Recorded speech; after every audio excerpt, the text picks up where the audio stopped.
The stories presented in this video are real, but we have changed the characters' names and altered images to protect their identities. The creator of this video is not an investigative officer. These narratives have been sourced from various internet platforms. Our intent is not to accuse or target anyone in particular. Thank you for understanding.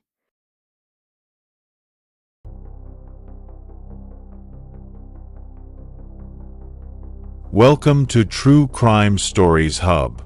In today's true crime documentary, we uncover the shocking story of Sarah Reynolds, who faced a devastating betrayal by her husband, John, when he had an affair with her best friend, Rachel Miller. What started as a betrayal ended in murder, tearing apart a family and a community. Don't forget to like, subscribe, and hit the bell icon for more gripping true crime stories. Only here on True Crime Stories Hub. The Reynolds family was living the ideal family life in September 2011. Many people were envious of the life that John and Sarah Reynolds had created together. With a well-kept yard and a warm and inviting ambience, their house was located in a posh Dallas neighborhood. Both of their children excelled academically and were involved in the community. Known for her friendliness, Sarah was always willing to help out or plan events for the community. Rachel Miller, her closest friend, was like a member of the family. Since their college reunion, the two women's friendship has only gotten closer. They shared everything, from daily pleasures to intimate secrets, and they were inseparable. The leaves started to change to gold and amber hues as autumn descended, marking the passing of the seasons. However, a storm was building beneath the Reynolds' apparently idyllic existence. John, a real estate agent who had always been committed to his job, started to feel the pressure of his duties.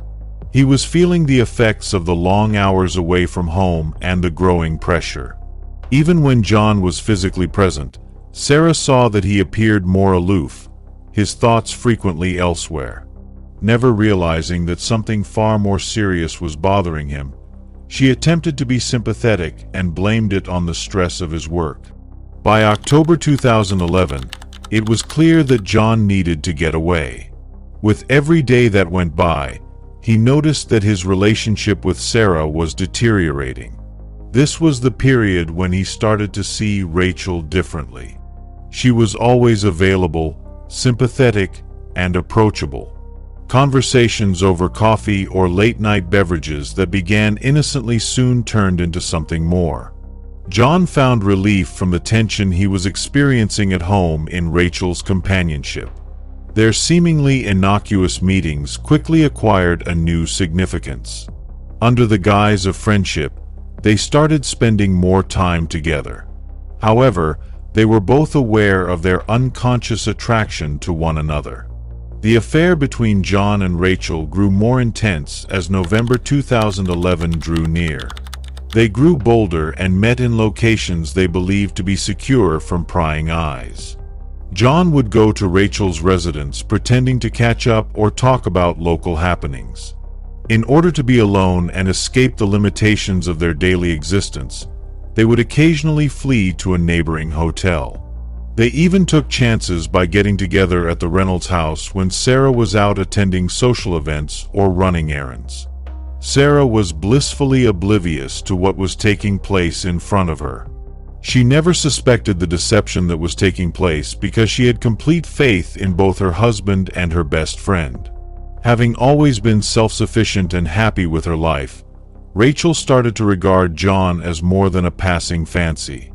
She had become possessive of him by December 2011 and wanted more than just moments that were taken from him. Subtly, she began to indicate that John ought to leave Sarah and be with her. But John was divided. His love for Rachel was overwhelming, but he still cared about Sarah and didn't want to hurt her. The affair started to cause him mental turmoil all the time. Although he realized that going down this path could result in disaster, he was unable to resist Rachel's charm. The strain in John and Sarah's marriage became increasingly noticeable as the new year drew near. Sarah was unable to ignore John's alterations by January 2012. Even when spending time with the kids or at family dinners, he was frequently preoccupied, his thoughts appearing to be elsewhere. He started coming up with reasons to leave the house early or remain out late. Sarah had a gut feeling that something wasn't right. She saw the little things, like John's tendency to avoid eye contact, his hasty concealment of his phone when she walked in, and his apparent lack of interest in their discussions. Unaware that Rachel was the root of her problems, Sarah sought assistance from Rachel because she was worried about the status of her marriage. Comforting Sarah and urging her to have patience with John, Rachel did a good job in her role.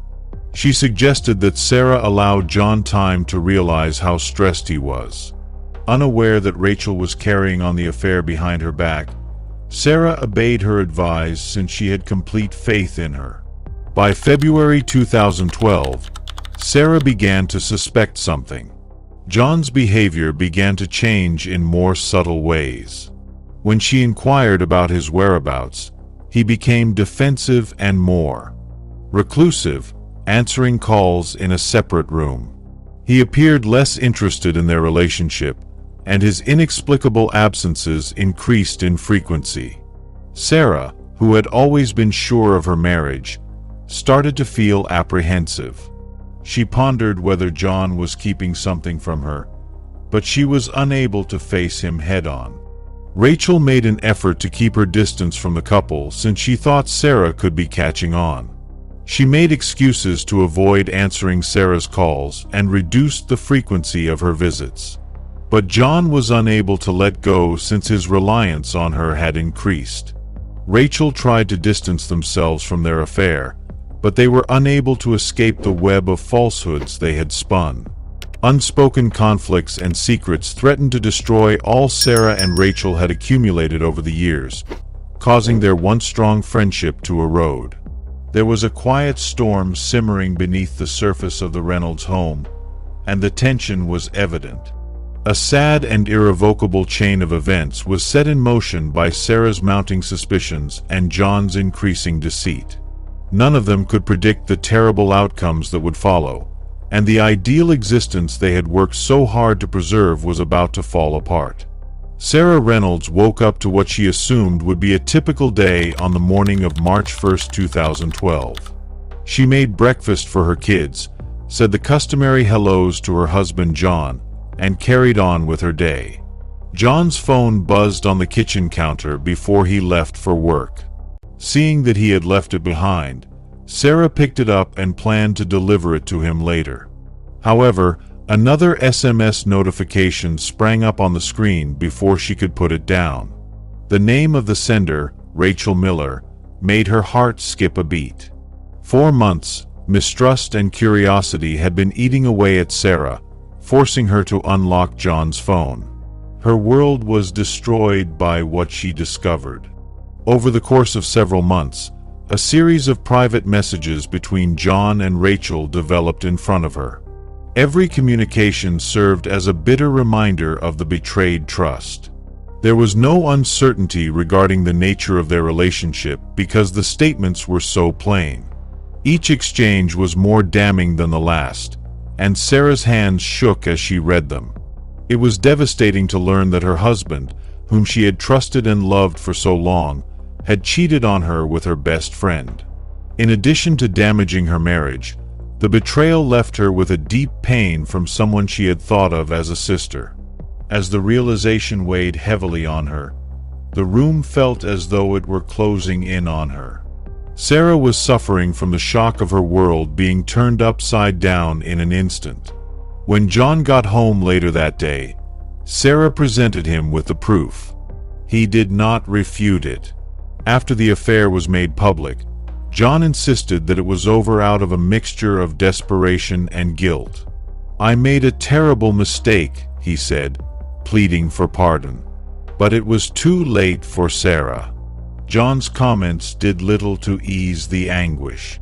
There was no room for compromise when she insisted that he immediately stop communicating with Rachel. For Sarah, the days that followed were a blur. The immediate shock had worn off by March 3, 2012, and a profound sense of perplexity and betrayal had replaced it. She confided in another close friend since she couldn't handle the emotional anguish on her alone. Furious for Sarah, this friend advised her to leave John, stating that no marriage could withstand such a betrayal. However, Sarah wasn't prepared to make such a significant choice because she was still dealing with the loss of her friendship with Rachel as well as her husband's faithfulness. She held on to the dream that their marriage may be saved, that maybe the scars would eventually go away. Despite the severe wounds caused by the betrayal, she made the difficult choice to stay and attempt to mend things. The first thing Sarah did was to cut Rachel out of her life entirely. She stopped returning her calls, removed her from social media, and stayed away from potential meeting spots. Sarah saw this as an essential act of self-defense, a means of shielding herself from more suffering. The situation became more tense as the days went by. Feeling abandoned and desperate, Rachel made the decision to speak with John face-to-face on March 6, 2012. She barely controlled her emotions when she unexpectedly showed up at his office. She had reached her breaking point after being rejected by both Sarah and John, and she was resolved to find out why. Believing that they were meant to be together, Rachel begged John to leave Sarah and begin a new life with her. However, John made it apparent that their relationship was a mistake after becoming overburdened by the circumstances at home and Sarah's demand to cut off all communication with Rachel. He informed Rachel that she needed to move on and that he was determined to mend his marriage. Rachel was enraged. After everything they had shared, the man she had risked everything for was suddenly rejecting her and picking his wife over her. Rachel was greatly hurt by the rejection, and her rage started to fester.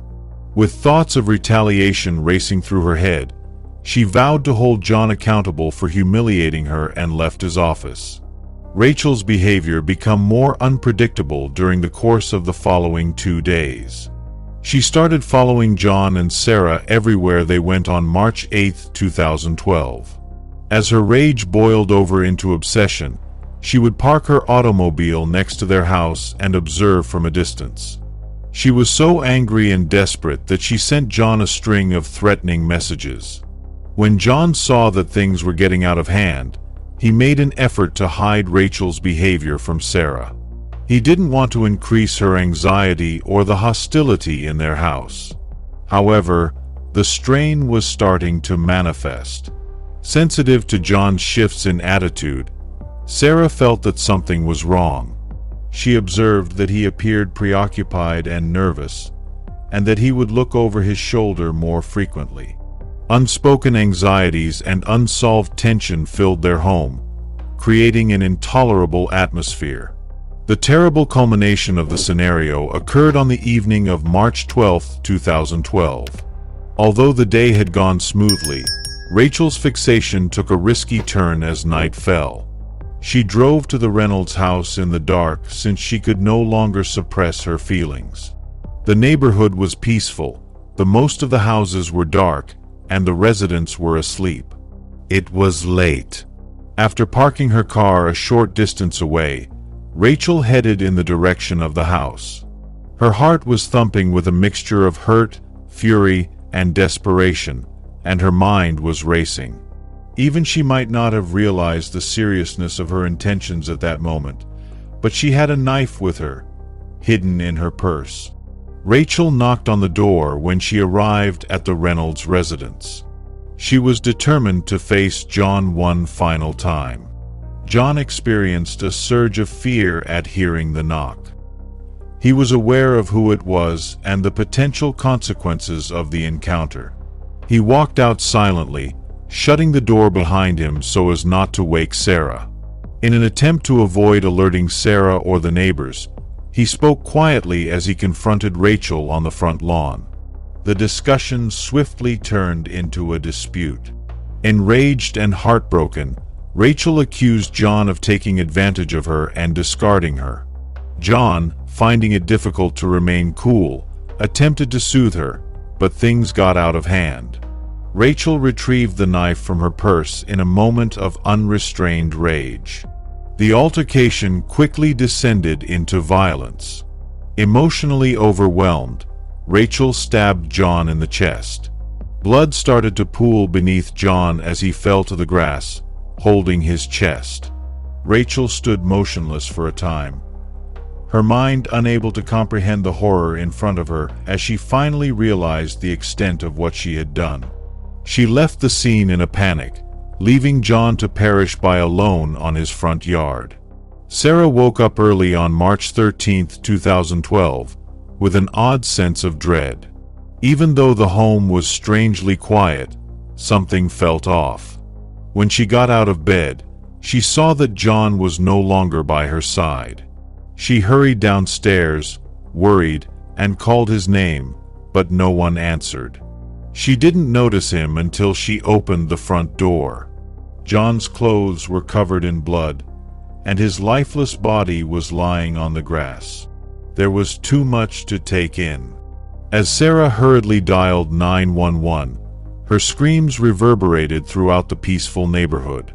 When the police swiftly came, they treated the scene as a homicide right away. Later the morning, the case was turned over to Detective Karen Alvarez. She could see when she got to the site that this was no isolated violent incident.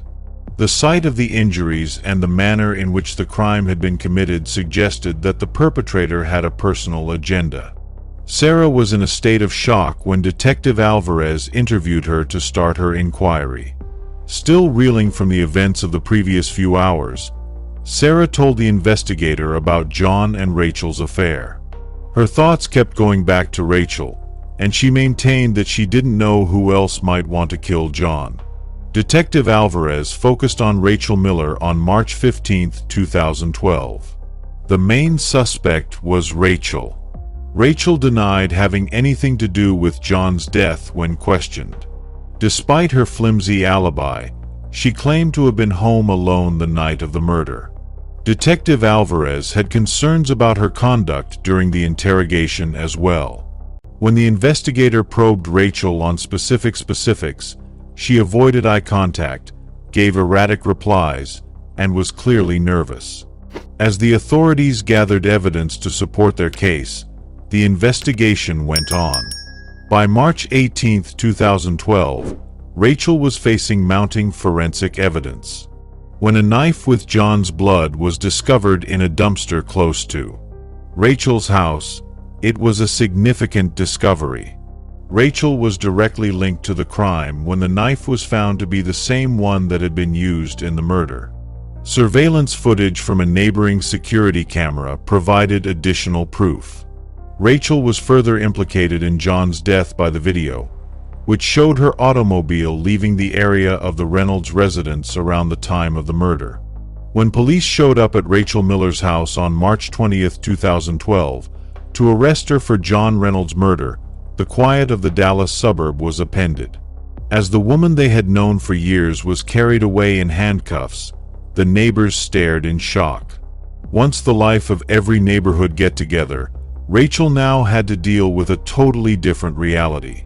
The amiable, vivacious woman, who had been a constant in many people's lives, was suddenly charged with a horrible crime. The harsh facts of the case were difficult for the community to reconcile with the Rachel they knew. The scandal was discussed in whispers as people tried to figure out how this tragedy had happened right in front of them. The story became the focus of unending conjecture as the news swiftly circulated. The idea that someone like Rachel, who had always seemed so alive and vivacious, could be capable of such brutality was difficult for many to accept. Rachel's trial started in April 2012, garnering considerably more attention. Every day, reporters, neighbors, and interested bystanders crowded the courtroom, all anxious to see the drama play out. The prosecution made a strong case, painstakingly outlining the circumstances surrounding John Reynolds' demise.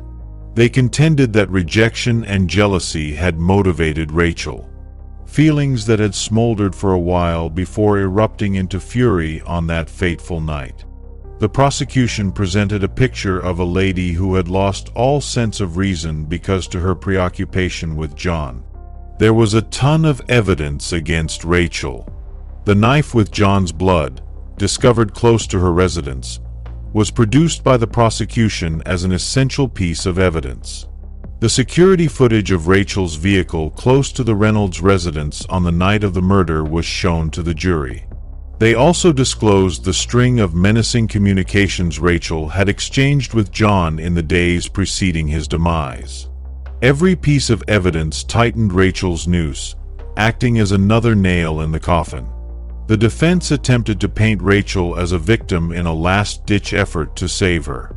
They maintained that she had been duped by John, who had played with her feelings and made her think they would be together in the future.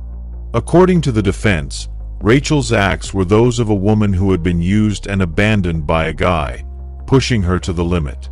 In an effort to present Rachel in a more positive light, they tried to arouse the jury's sympathies. But it was hard for the defense to make any headway because of the strength of the evidence. Following days of rigorous deliberation, the jury eventually returned a decision on April 25, 2012. The jury foreman stood to announce the verdict, and the courtroom fell silent. Rachel's conviction for second-degree murder was upheld. 25 years in prison with the prospect of release after 15 years was the sentence. For some, the verdict provided closure, but for others, it just made the community's already heavy sadness worse. Rachel remained silent in shock after hearing the decision. She gradually came to terms with the fact that she would be incarcerated for the next 25 years of her life. The lively woman who had been the life of the party when she was released from the courtroom was now a shell of her former self. It was impossible to avoid the truth of what she had done and the ensuing fallout. The Reynolds family home, which had once been a sanctuary of love and joy, turned into a place of intolerable memories for Sarah in the weeks that followed. The house now served as a continual reminder of what she had lost, with its well-known rooms and treasured possessions. Her husband's treachery, his untimely death, and her closest friend's dishonesty were scars that would not go away. Sarah had to make the tough choice to sell the house by May 2012. In an attempt to find some measure of peace and a chance to start over somewhere where the ghosts of the past wouldn't haunt her every day, she packed up her life and relocated with her kids. The community also found it difficult to move on. The tragedy that had occurred had now shattered the previously vibrant neighborhood, where everyone knew one another by name and enjoyed one another's happiness. Now there was a hint of regret and grief in the formerly innocent murmurs of gossip. Everyone whispered about Rachel. The lively events that used to unite the neighborhood felt different now. A sobering reminder of how swiftly life may change permeated them. For Rachel, the freedom and independence she had previously experienced were in sharp contrast to her new life behind bars. In 2013, with a glimmer of optimism that her life might yet turn out differently, she appealed, asking for a sentence reduction. However, the appeal was turned down. Rachel was forced to accept the consequences of her sentence after the courts upheld the initial verdict. Rachel had plenty of time in the solitude of her cell to consider the decisions that had brought her to such a terrible place.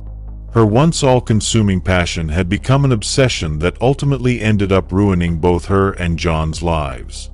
Her former life, which had been full of friends, get-togethers, and a feeling of community, was now only a faint recollection.